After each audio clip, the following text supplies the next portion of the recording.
নমস্কাৰ মৰমৰ ছাত্ৰ ছাত্ৰীসকল মই ওজস্বী শইকীয়া আজি আমি সপ্তম শ্ৰেণীৰ 2 নম্বৰ চেপ্টাৰ ভগ্নাংশ আৰু দশমিক সেই অধ্যায়টো আৰম্ভ কৰিম তেনেহলে আহাচোন চাও আমি ভগ্নাংশত আজি কি বস্তু শিকিব পাওঁ ভগ্নাংশ এতিয়া ভগ্নাংশ বুলি কওঁতে তোমালোকে ক্লাস 6ত পাই আহিছা হয়নে যে ভগ্নাংশবোৰ কেনেকুৱা তাতে লব থাকে হৰ থাকে ভগ্নাংশ বুলি কওঁতে আমি 2/3 এইটো আমি ভগ্নাংশ বুলি কওঁ হয়নে যত 2 টো লব বুলি কোৱা হয় আৰু 3 টো হৰ বুলি কোৱা হয় এইটোৱে হৈছে ভগ্নাংশ এটা ভগ্নাংশ মানে কি ভগ্নাংশ হৈছে এটা সম্পূৰ্ণ বস্তু যেতিয়া আমি সমানে কিছুমান ভাগত ভাগ কৰিম সেইটো ভাগ হয়তো 2 ভাগতো হ'ব পাৰে 4টা ভাগতো হ'ব পাৰে 6টা ভাগতো হ'ব পাৰে মুঠতে প্ৰত্যেকটো ভাগ সমান সমান হ'ব লাগিব আৰু এইটোকে কোৱা হৈছে ভগ্নাংশ এতিয়া ইয়াতে কিছুমান ছবিও দিয়া আছে সোৱা এতিয়া এই ছবিটো দিছে এই বৃত্তটো ৰং কৰা আছে বা ছা দিয়া আছে ছা যুক্ত কৰি থোৱা হৈছে অৰ্থাৎ ইয়াতে বুজাইছে যে এই সম্পূৰ্ণ বৃত্তটোৰ কথাই বুজাইছে 2 নম্বৰটোত কৈছে যে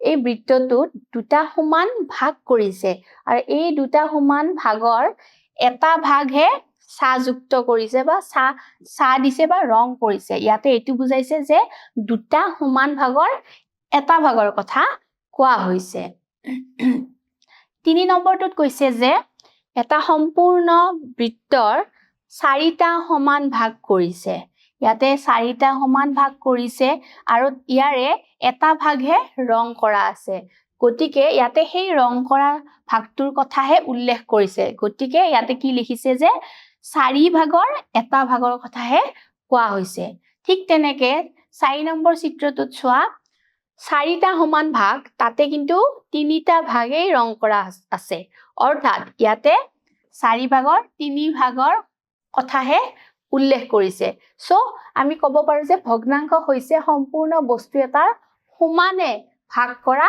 অংশ ইয়াত গোটেইটো এটা বস্তু বা বস্তুৰ গুট হ'ব পাৰে কিন্তু বস্তুটোৰ সকলো অংশ সমান হ'ব লাগিব প্ৰতিটো ভাগ কি হ'ব লাগিব সমান হ'ব লাগিব যেনে আমি পিজ্জাৰ কথা যদি ভাবো বা পিজ্জাটোৰ যদি উদাহৰণ লওঁ পিজ্জাটোত সদায় সমান ভাগ কৰা থাকে 4টা ভাগ যদি কৰে প্ৰতিটো স্লাইস কি হয় সমান ভাগৰ হয় গতিকে ইয়াতেও কি হয় ভগ্নাংশ বুলি কওঁতে যিমানটাই ভাগ নহওক কিয় প্ৰতিটো ভাগ কিন্তু কি হ'ব লাগিব সমান ভাগৰ হ'ব লাগিব কোনো এটা বেছিও হ'ব নোৱাৰে কমও হ'ব নোৱাৰে অৰ্থাৎ সমান অংশৰ হ'ব লাগিব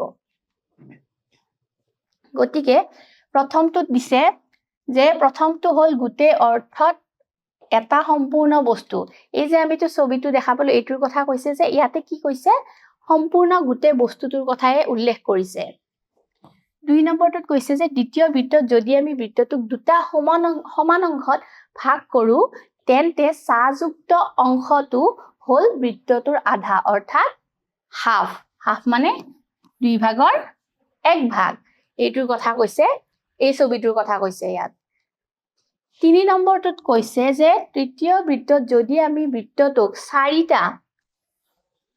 4টা ভাগত ভাগ কৰো 4টা ভাগত ভাগ কৰো আৰু তাৰে অকল এটা ভাগহে যদি আমি ৰং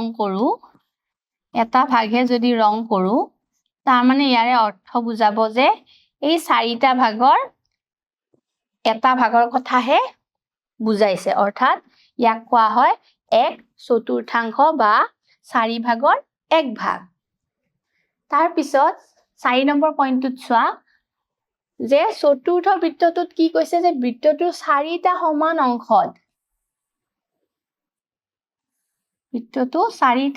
অংশত আমি ৰাকতে অলপ হেৰি হৈছে 4টা সমান অংশত আমি ভাগ কৰিব লাগিব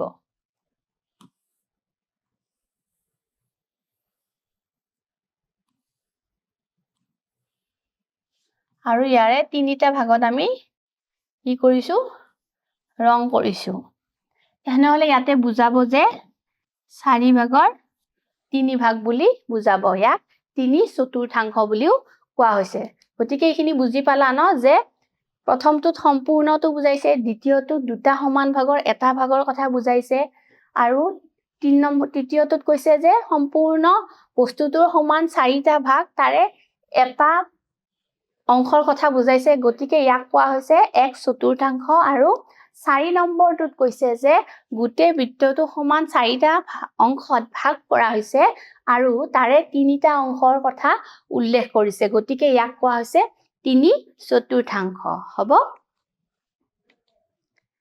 গতিকে এইখিনি বস্তুৱে মই ক'লো এইমাত্ৰ।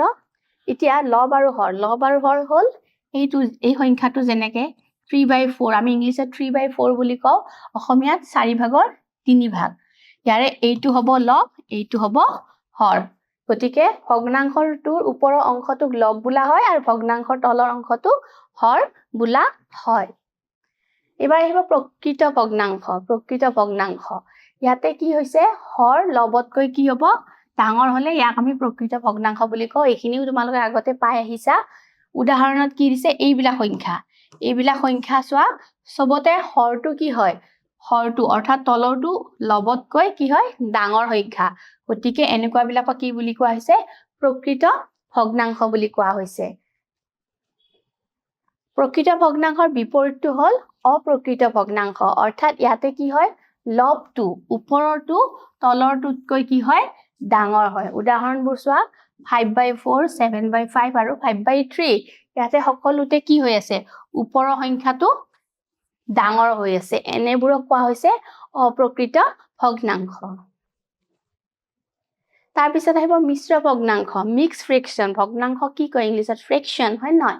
এটো হল মিক্স ফ্ৰেকশন, তাৰমানে এটা স্বাভাৱিক সংখ্যা আৰু এটা প্ৰকৃত ভগ্নাংশ দুটা লগ হৈ কি হ'ব, মিশ্ৰ ভগ্নাংশ হ'ব। উদাহৰণ বিলাক এইবিলাক হৈছে তোমাৰ মিশ্ৰ ভগ্নাংশ। টোকা এটা দিছে, সেইদৰে কোনো এটাৰ ভগ্নাংশৰ হৰ আৰু লবক একে অশূন্য সংখ্যাৰে উভয়কে পূৰণ বা হৰণ কৰি পোৱা নতুন ভগ্নাংশবোৰক মূল ভগ্নাংশটোৰ সমমান বা সমতুল্য ভগ্নাংশ বোলে। উদাহৰণ এইটো দিছে, তাৰমানে কি কৈছে, যদি আমি এটা ভগ্নাংশ লওঁ, যিকোনো তুমি ভগ্নাংশ ল'ব পাৰা, ইয়াতে লৈছে কি 2/3, হয় নহয়? এতিয়া এই 2/3 তুমি এনেকুৱা সংখ্যা ল'ব পাৰা যিটো সংখ্যাতে ওপৰটো তলৰটো অৰ্থাৎ লব আৰু হৰ দুটাকে সমানে তুমি হৰণো কৰিব পাৰা, সমানে পূৰণো কৰিব পাৰা। তাৰ পিছত একে সংখ্যাৰে যদি তুমি পূৰণ কৰা দুটাকে, যিটো ৰিজাল্ট পোৱা, সেই ৰিজাল্টটো কি হ'ব, এই ভগ্নাংশটোৰ সমমান বা সমতুল্য ভগ্নাংশ বুলি কোৱা হ'ব। ইয়াতে চোৱা, 2/3 2 দুটাকে পূৰণ কৰিছে, কিমান পালে, 4/6। ঠিক তেনেকে আমি 2/3 into 3 যদি দিওঁ, এইটো কি পাম, 6/9। নেক্সটটোৰ কাৰণে 2 into 3 into 4 কৰি দিলো, এবাৰ কিমান পাম, 8/12। সো এনেকে আমি সংখ্যাবোৰ বঢ়াই গৈ থাকিলে ইয়াৰ আৰু সমতুল্য মানবিলাক আমি পাই গৈ থাকিম। বুজি পাইছা ন? এবাৰ চোৱা উদাহৰণ 1, 1/3 আৰু 2/5ৰ ভিতৰত কোনটো ডাঙৰ আমাক উলিয়াব দিছে, অৰ্থাৎ 3 ভাগৰ 1 ভাগ, 5 ভাগৰ 2 ভাগ, এই দুটাৰ ভিতৰত কোনটো ডাঙৰ আমাক সেইটো উলিয়াব দিছে। গতিকে এইটো কৰি চাওঁ আহা। ইয়াতে 1/3 আৰু 2/5 দুটা ভগ্নাংশ মন কৰিবা। এই দুটা ভগ্নাংশৰ ভিতৰত ডাঙৰ কোনটো উলিয়াবৰ কাৰণে এটা পদ্ধতি আছে। আমি কি কৰো, দুটাৰে হৰ দুটা আমি চাব লাগিব।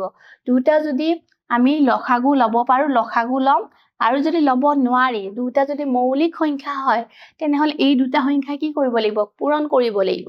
গতিকে ইয়াতে কি দেখিছো, 3 আৰু 5 এই দুটা কি হৈ আছে, মৌলিক সংখ্যা হৈ আছে। গতিকে আমি ইয়াতে 3 পূৰণ 5 কৰিলে কিমান পাম, 15 পাম, হয় নহয়? এতিয়া আমাৰ টাৰ্গেটটো হ'ল তলৰ খিনি এনেকুৱা সংখ্যাতে পূৰণ কৰিব লাগিব যাতে আমি তলৰ খিনি একে একে পাওঁ, 15 পাওঁ। চোৱা 1/3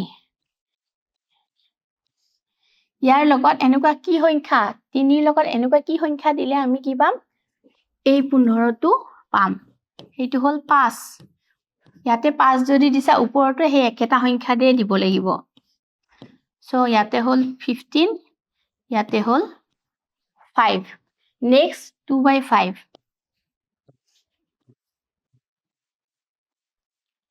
5ৰ লগত কি সংখ্যা দিব লাগিব যাতে 15 হয় ইয়াৰ উলুটাটো 3 সো ওপৰটো 3 দিব লাগিব এটো 6 আৰু এটো হল 15 বুজি পালা এতিয়া সোৱা এইটো তোমাৰ 15 এটো 15 দুটা হৰ একে হৈ আছে আৰু দুটা হৰ একে হলে ওপৰৰ যাৰে সংখ্যা ডাঙৰ হ'ব হেতুৱে ডাঙৰ বুলি ধৰা হ'ব গতিকে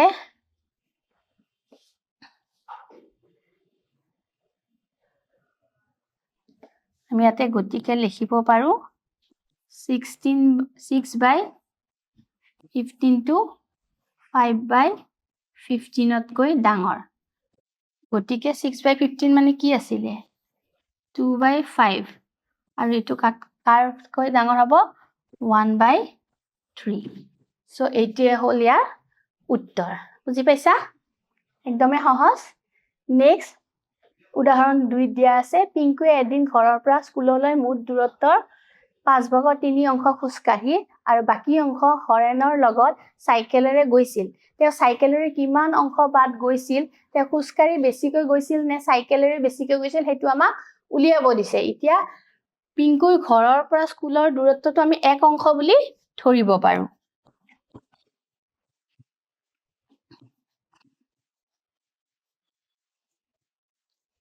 ধৰা হল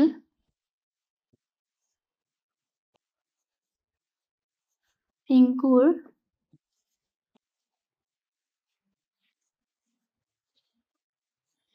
ঘৰৰ পৰা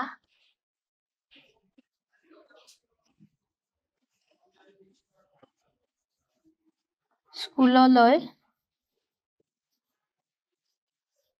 দূৰত্ব ইকুৱেল 1 বুলি ধৰিলো আৰু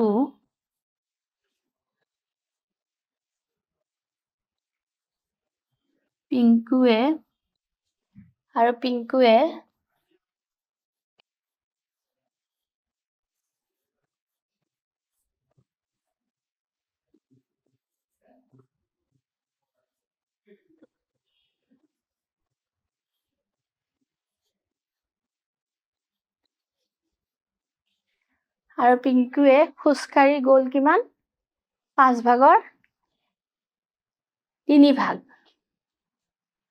5/3 ভাগ গতিকে বাকিখিনি আমি নেক্সট স্লাইডত যাও গতিকে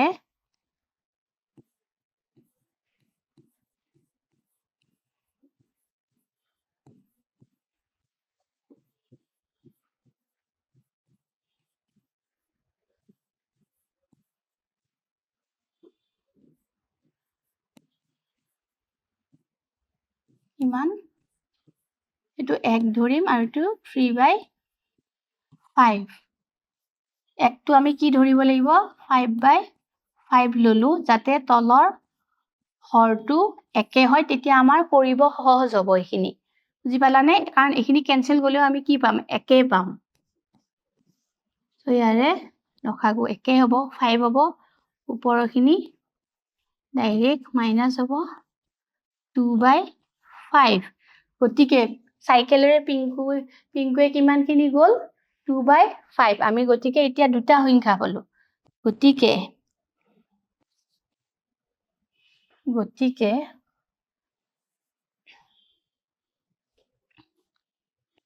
3 আৰু 2/5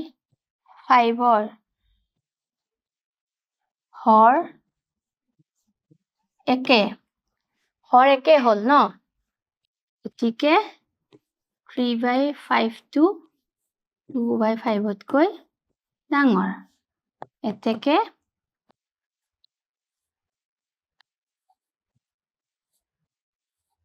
পিংকুৱে বেছি খোজ কাঢ়িছিল। গতিকে পিংকুৱে বেছি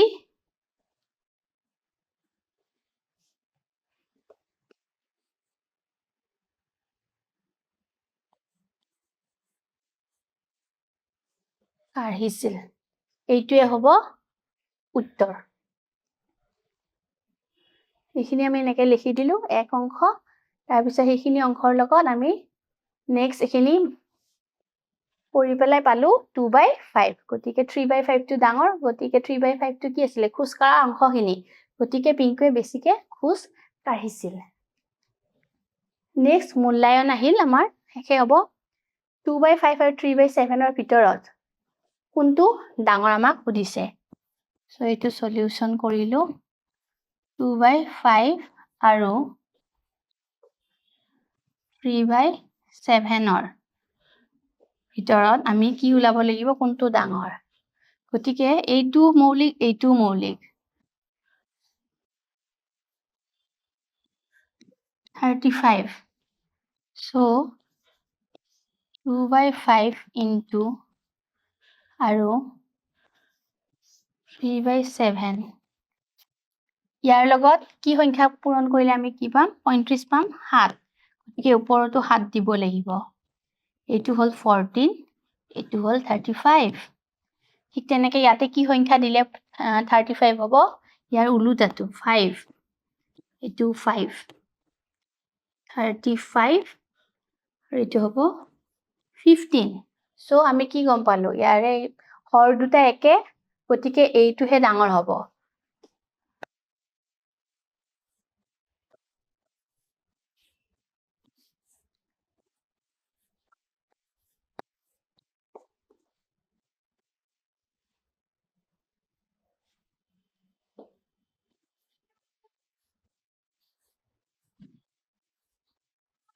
চ' ইয়াৰ উত্তৰটো হ'ল এইটো। 3/7টো 2/5তকৈ বেছি ডাঙৰ হ'ব। 2 নম্বৰ প্ৰশ্নটো চোৱা। 3/5 আৰু 2/5ৰ মাজত কোনটো ডাঙৰ সুধিছে। এইটো একদম সহজ, কাৰণ ইয়াতে অলৰেডি হৰটো একে হৈ আছে। হৰ একে হৈ আছে যিহেতু যাৰ ওপৰৰ লবটো ডাঙৰ সেইটোৱে ডাঙৰ সংখ্যা হ'ব।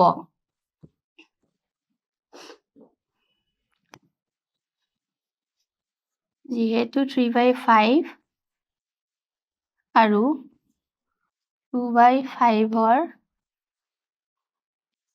হৰ একে, গতিকে 3/5 2/5তকৈ কি হ'ব? ডাঙৰ হ'ব। চ' এইখিনিয়ে আছিলে আজিৰ এই ভিডিঅ'টোত। আশা কৰিছোঁ তোমালোকে বুজাই দিয়া বস্তুখিনি ভালদৰে বুজি পাইছা। নমস্কাৰ।